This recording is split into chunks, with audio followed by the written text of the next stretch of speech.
Este año queremos ver de acá a fin de año el Evangelio de Juan, que son 21 capítulos. Así que vamos a ver hoy la introducción a Juan, ¿no?, al autor, al contexto del Evangelio, y ya los sábados siguientes vamos a ir viendo los 21 capítulos uno por uno. Así tenemos un orden y vamos trabajando un poquito más sistemáticos, ¿no? Y justamente con un evangelio que es altamente profundo, rico, poderoso en experiencias, netamente, diríamos, reflejo de Cristo, ¿no? Así que vamos a tomar este material, siempre con la idea, recuerden, queridos líderes, que nuestra tarea con Cristian es aportar herramientas de liderazgo. No va a ser nuestro foco profundidad, ni profunda revelación, ni lineamientos. Eso le corresponde al pastor Bernardo, ¿no?, que con Alejandra maravillosamente nos dan ese alimento sólido. Nosotros nos vamos a enfocar de lo que ellos nos dan como revelación y como doctrina y como enseñanza de Cristo. Eso lo vamos a ir aplicando, ¿no? Le pedimos a Dios que nos dé sabiduría para ir aplicando el material que vamos viendo a una experiencia y una vivencia. Recordemos, no es nuestra idea tener un estudio bíblico, ¿no?, ni ningún tipo de seminario bíblico en este caso, sino es traer experiencias, ¿no? Que cada cosa que encontremos en la palabra sea una herramienta, un instrumento, algo que sirva para que podamos liderar con excelencia, vivir una vida abundante, como siempre repito, y ya ese versículo que es mi favorito, ¿no?, el de Juan 10:10, lo vamos a ir mencionando mucho porque está en este evangelio maravilloso que vamos a estar estudiando, escudriñando y sacándole provecho, ¿verdad? Así que tenemos entonces este desafío para este año y sin duda vamos a ser bendecidos por Dios en mucha riqueza, ¿no? Así que muy bien. Bueno, la idea es arrancar, a diferencia del año pasado, arrancar con la charla y después tener un espacio, la última media hora o 20 minutos, un espacio para interactuar, como hacíamos el año pasado, que cada uno pueda aportar y reflexionar o preguntar, ¿no?, alguna cuestión en cuanto a lo que estamos viendo y en cuanto a la función de líderes que estamos teniendo. ¿Amén? Así que bueno, vamos entonces a arrancar este sábado maravilloso con esta reunión de líderes y vamos a empezar a transitar un poquito el contexto de lo que es el Evangelio de Juan. Recuerden que vimos mucho el año pasado el tema de diríamos, del encuadre, del contexto, de lo que estamos leyendo y de lo que estamos viendo. Es importante entender al autor, cada carta que veamos o cada libro de la Biblia que veamos, siempre entender al autor, desde qué lugar lo está diciendo, cómo era la historia en aquel momento, la tradición, la economía, la geografía. Todos estos datos nos contextualizan en la palabra de Dios, ¿verdad? Entonces esto vamos a hacer mucho énfasis, hincapié, porque suma. Recordemos que cuanto más datos tenemos, es más posible que haya mayor revelación. Al profundizar mucho más, al ir más abajo, es donde encontramos los metales más preciosos y la riqueza más preciosa, ¿sí? Y justamente cuando el año pasado hablábamos de escudriñar, que Jesús tomaba esa palabra de una etimología que era hacer pozos, ¿no?, como hoy sería un arqueólogo, como hoy sería un buscador de petróleo. Jesús tomaba esa palabra para que hagamos lo mismo con la revelación, ¿no?, con Él mismo, a escudriñar la palabra. De esto se trata, y esto es lo que queremos hacer con el Evangelio de Juan, un evangelio maravilloso, práctico, que tiene altísimo contenido espiritual y mucha practicidad. Lo que vamos a ver en el Evangelio es práctico, es para que día a día vayamos teniendo éxito en todas las cuestiones que emprendemos, ¿verdad?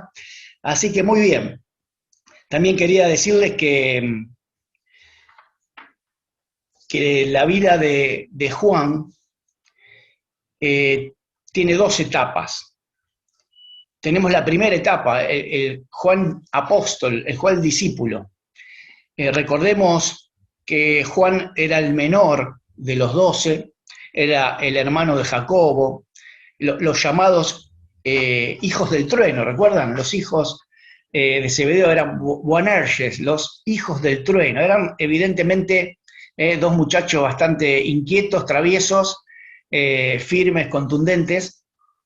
Entonces tenemos a un muchacho que era el más chiquito del grupo, pero que rápidamente se convirtió en alguien muy querido de Jesús. Por eso hoy se lo llama el apóstol del amor, ¿no? Fue Juan el que se le recostó en el pecho a Jesús, ahí en la última cena.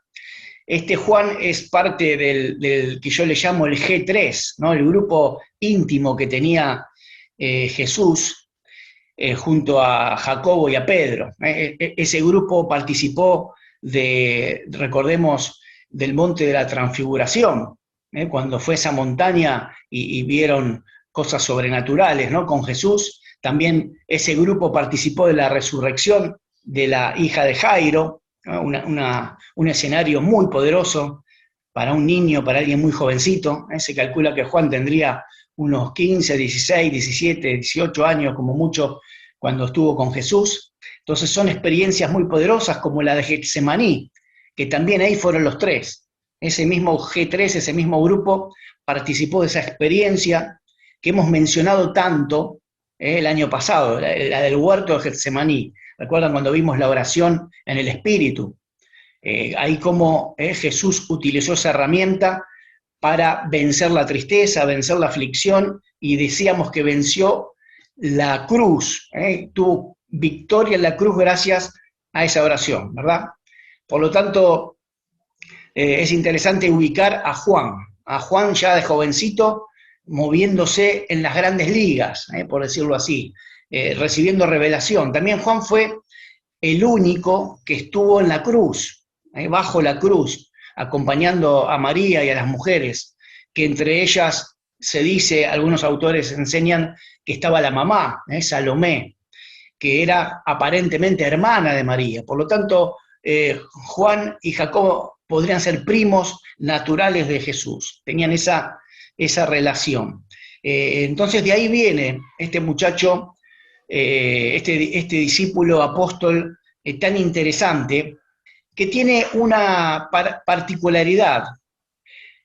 Sabemos que Juan participó en el libro de los Hechos, en los primeros tiempos, cuando los apóstoles empezaron a darse a conocer después del Espíritu Santo, participó con Pedro ahí en la puerta del templo, en la Hermosa, cuando en Hechos 3, perdón, se levantó un paralítico, ahí ya estaba Juan, lleno del Espíritu Santo, pero no se nombra gran trayectoria de Juan como abriendo iglesias o escribiendo en un alto periodo, ¿no? Podemos decir a partir del año 45 hasta, podemos decir, cerca del 90, no tenemos historia de Juan como alguien con mucha actividad, no lo sabemos, no hay mucha información, pero alguna hay que corroborarla.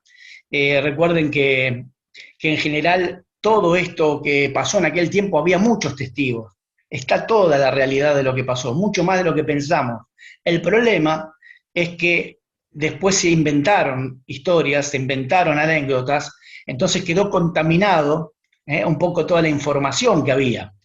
Por lo tanto, hay que tener cuidado y bueno, de esto se encargan los teólogos y los grandes estudiosos, en traernos la realidad realmente de lo que pasó. Entonces tenemos esa etapa de Juan que no la conocemos, sí sabemos que estuvo en Éfeso después del 70, recordemos que como dato histórico, en el 70 fue la destrucción de Jerusalén, fue el general Tito y el emperador Vespasiano, alguien que destruyó la ciudad, los judíos quedaron dispersos, bueno, fue una de las peores tragedias de la historia. Aparentemente María sale de ahí y va a Éfeso con Juan, ¿no? Estamos hablando de años 70. Y vamos a entrar en el Juan del último tiempo, cuando ya la mayoría de los apóstoles habían sido martirizados. Juan quedó último de todos los apóstoles, ya entramos en la década del 90, y tenemos a Juan en el año 94-95, está bueno contextualizarnos, ¿no? Meternos un poco en la historia de Juan, porque después cuando leamos el Evangelio, todos estos datos son interesantes, porque hablan de una trayectoria de vida. Cuando lees y leamos el Evangelio de Juan y profundicemos, vamos a ver el Juancito de un principio y el Juan ya anciano en el 90 y pico, que se encuentra en la isla de Patmos. Vamos a ir a su primer obra literaria, su primera escritura fue el Apocalipsis.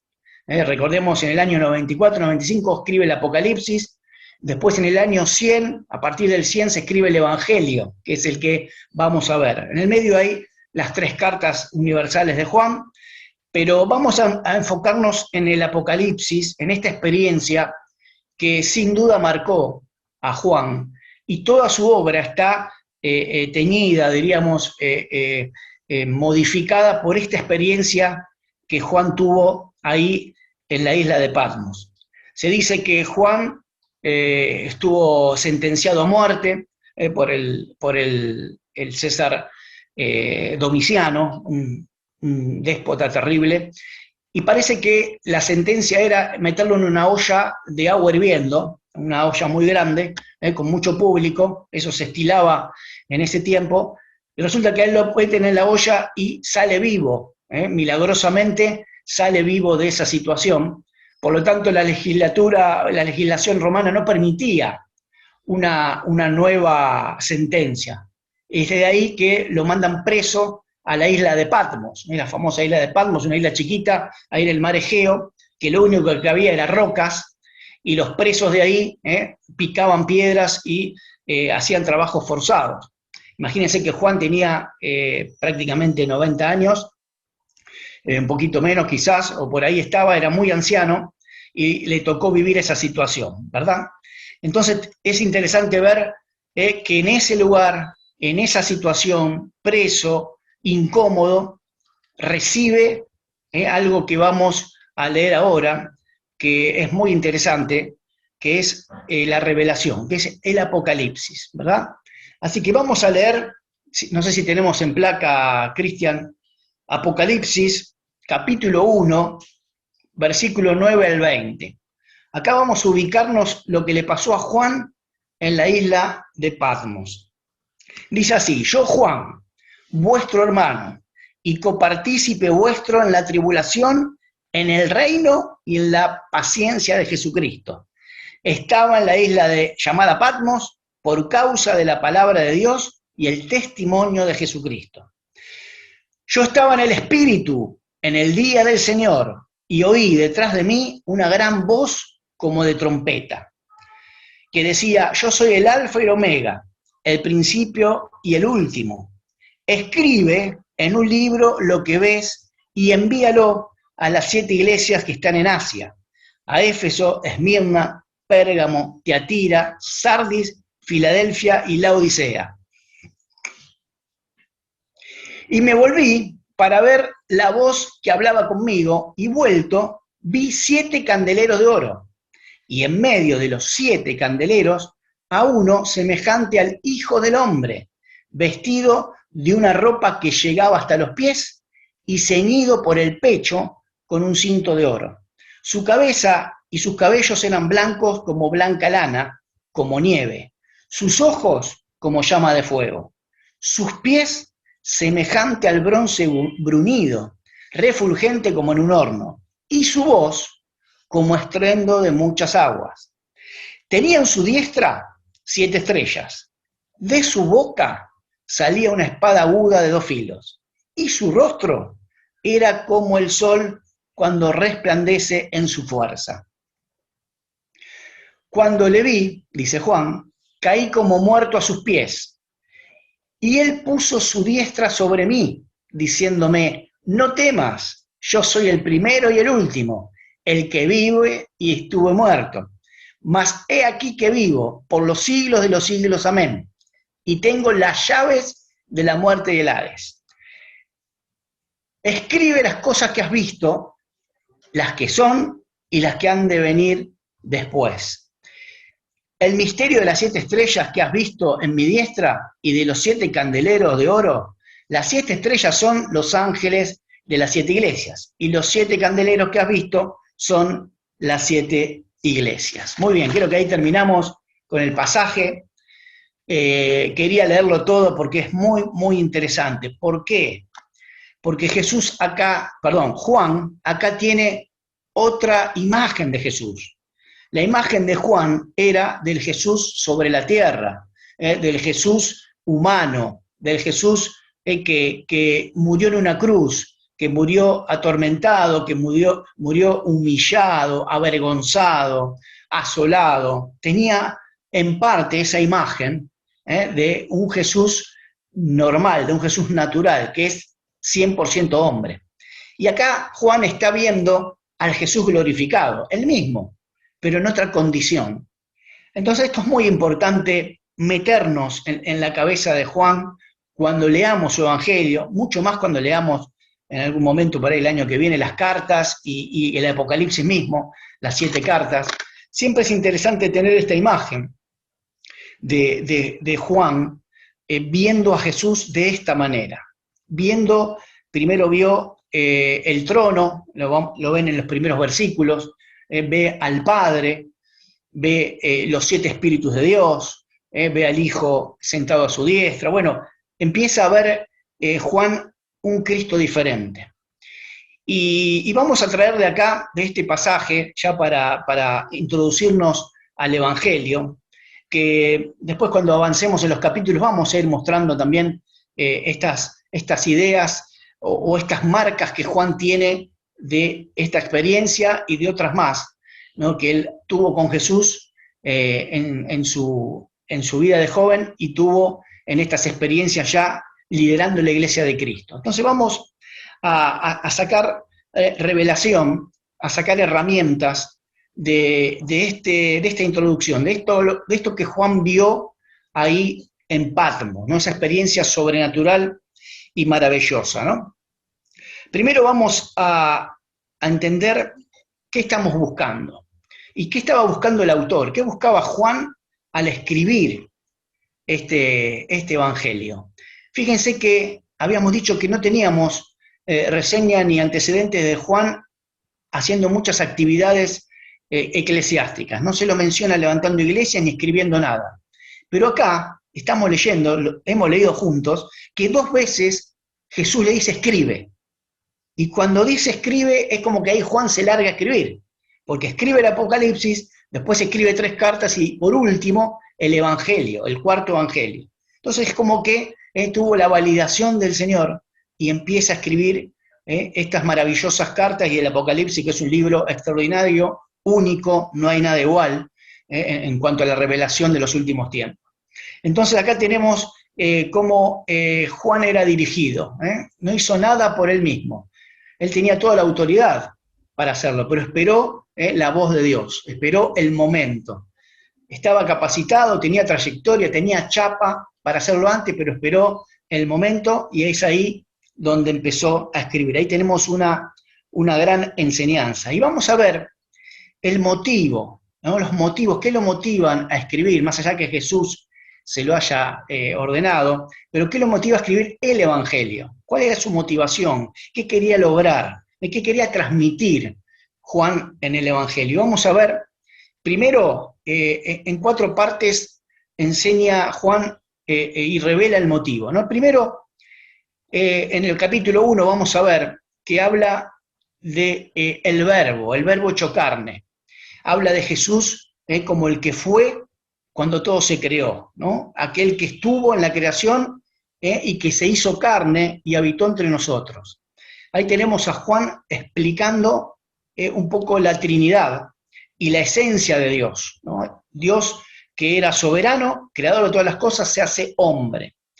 Esto es importante porque Juan en el Evangelio empieza a combatir el gnosticismo. El gnosticismo es una secta, una herejía muy terrible que aparecía en ese tiempo y que decía que Jesús no había sido hombre, que había sido espíritu. Esto era contradecir gran parte de la teología y gran parte de los beneficios que tiene la salvación, ¿no? De que un hombre murió por nosotros, el Hijo de Dios. Por lo tanto, Juan se va a mover mucho en explicar a Jesús como todo hombre y todo Dios. Vamos a ver en el Evangelio que Juan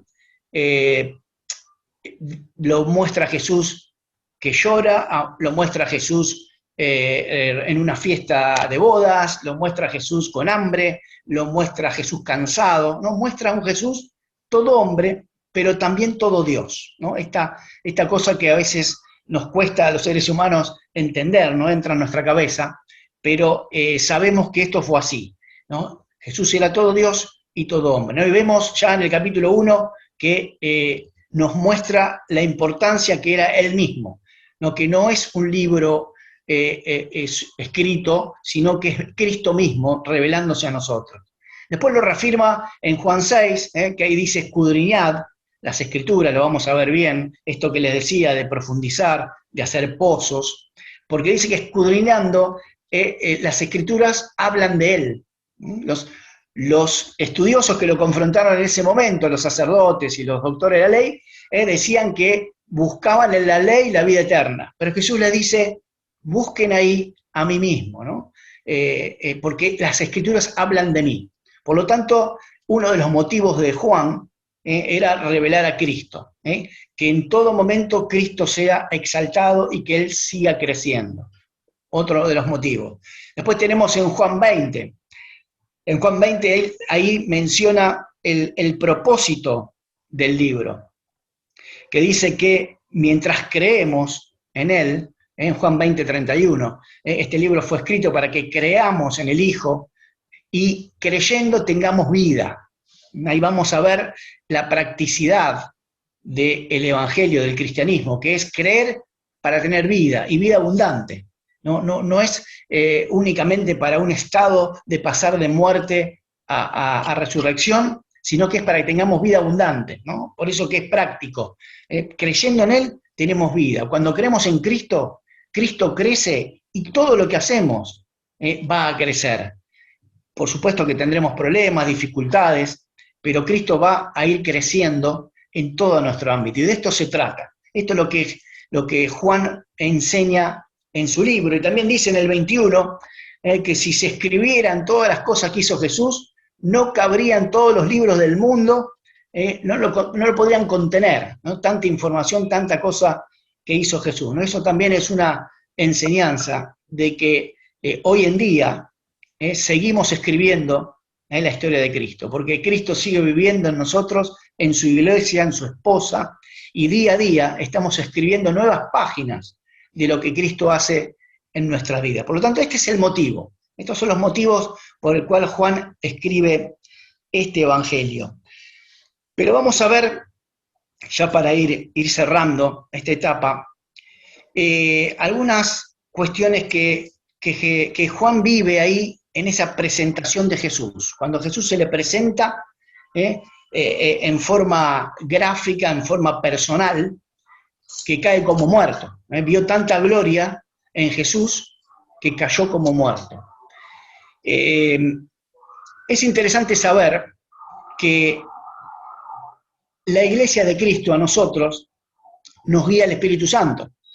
Cuando Cristo murió y resucitó, nos dio la promesa del Espíritu Santo que en Hechos 2 cayó como lenguas de fuego y vino el poder del Espíritu Santo. Jesús lo anunció y dijo también, y en Juan lo dice, que conviene que Jesús ya haya ido para que venga el Consolador, el Ayudador, el Espíritu de Dios y nos ayude y nos guíe. Esa es la función. Por lo tanto, el que guía a la iglesia es el Espíritu Santo. Por supuesto que el Espíritu Santo es el Espíritu del Padre y el Espíritu de Cristo. pero el que guía en la iglesia es el Espíritu Santo. Por eso esa intervención de Cristo mismo personalmente es muy impactante. Solo la Biblia habla de 2 intervenciones. La de Hechos 9, cuando Jesús se le aparece a Saulo, con esa gloria que lo deja ciego, a Saulo de Tarso, camino a Damasco, y acá, cuando se le revela, se le aparece a Juan. ¿No? Y después cuando veamos, quizás el año que viene, los mensajes a estas iglesias que acá vemos, que acá leímos, cuando veamos los mensajes vamos a ver que en cada mensaje, para que el que quiera después revisarlo, cada mensaje termina diciendo, el que tiene oído, oiga lo que el Espíritu les dice a las iglesias. ¿Qué está haciendo Jesús? Él intervino en forma personal, después de 60 años que la iglesia empezó a funcionar, interviene para dar unos mensajes, como para decir, bueno, vamos a ajustar algunas clavijas. La iglesia avanzó, baja él directamente a Juan y le da los 7 mensajes que nos enseñan mucha profundidad en cuanto a la iglesia, en cuanto al funcionamiento. Y acá dicen cada una, oigan lo que el Espíritu dice a las iglesias, como validándolo. El Espíritu Santo es el encargado de guiarnos, es el que está con nosotros trayéndonos cosas del Padre, trayéndonos cosas del Hijo, pero es el Espíritu Santo, acá lo valida Jesús. Por eso es importante esto que vivió Juan, es una intervención que es asombrosa y sobrenatural, ¿verdad? Entonces, esta imagen es la que Juan lo lleva a escribir y a traer tanta revelación. Otro dato más para contextualizar Juan, es el 4.º evangelio que se escribe. Juan tiene la ventaja de que leyó los otros 3.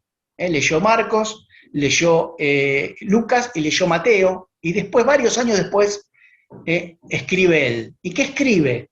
Lo que los otros no escribieron. Por eso que Juan es tan atractivo, porque Juan se para sobre los hombros de los otros evangelistas y trae otro tipo de revelación, trae cosas diferentes.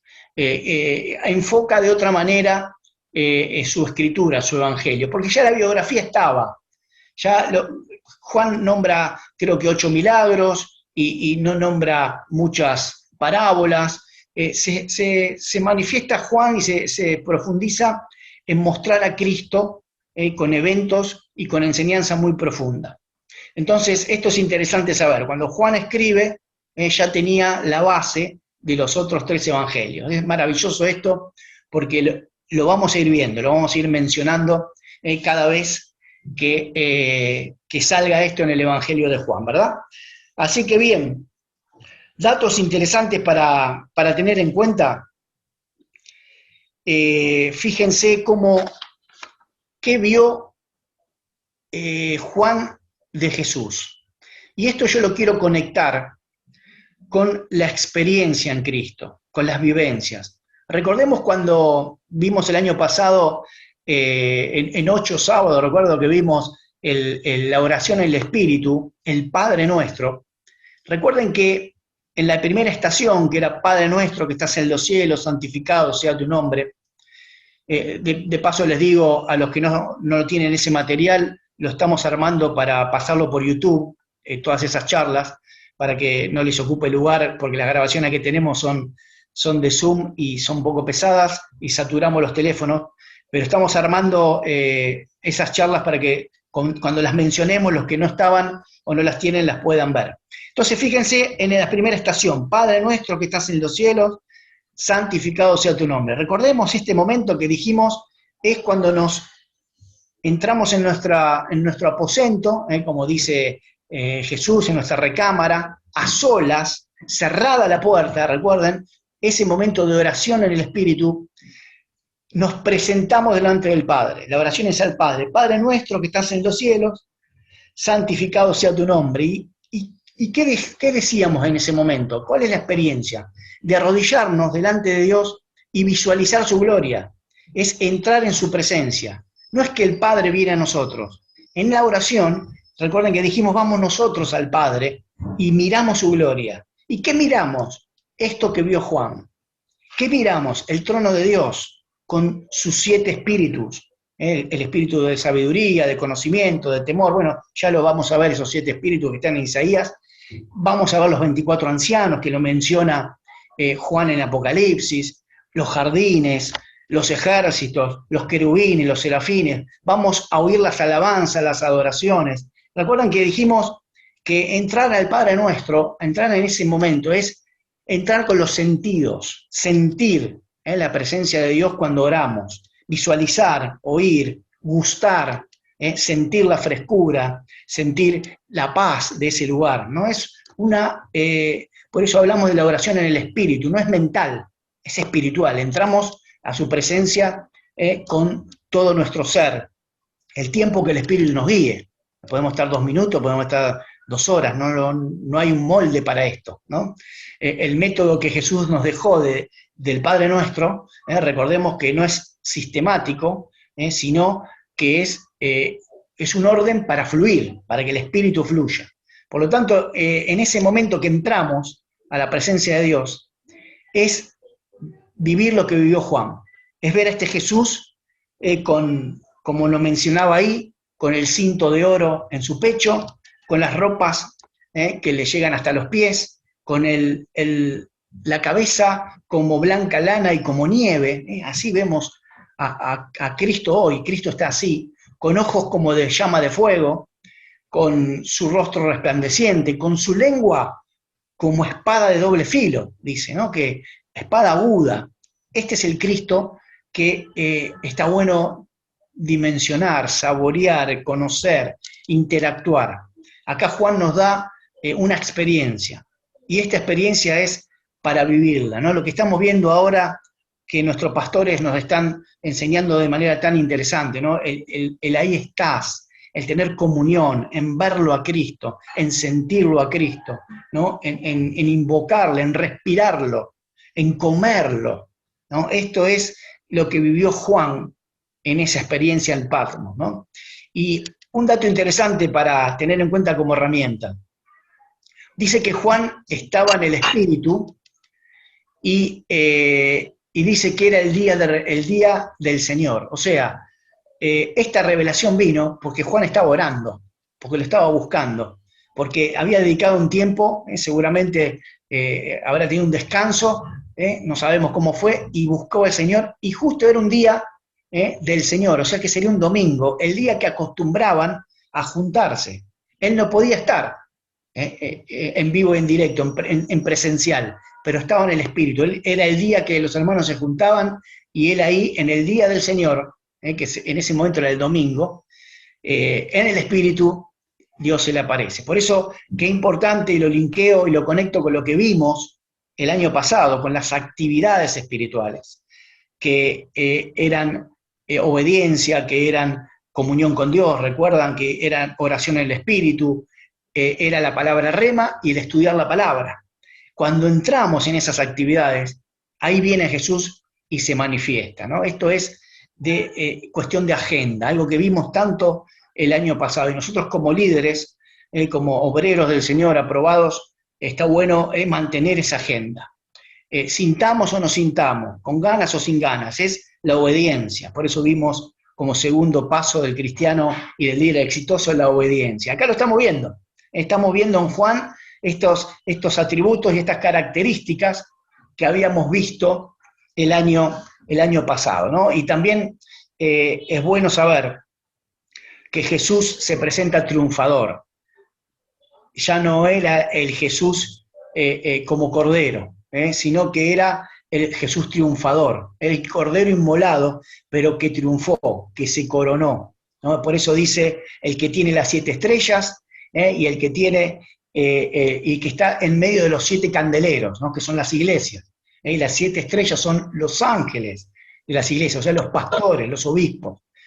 Por eso es importante tomar esta imagen de Juan para vivir una experiencia con Cristo. Queridos líderes, vamos a seguir profundizando en la experiencia.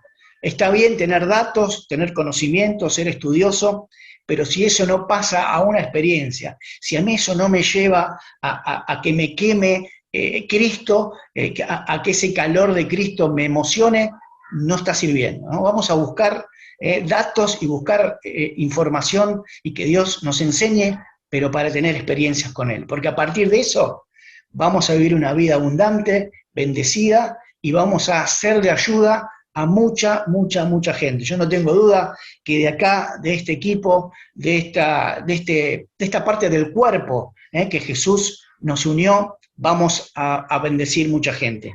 Hay muchos dones, hay muchos talentos, hay ministerios, hay gracias especiales de Dios en cada uno de nosotros, así que preparémonos, levantemos el ánimo, levantemos la mirada, porque sin duda Dios nos va a llevar a vivir en este año cosas maravillosas. Así que damos gracias a Dios por su palabra,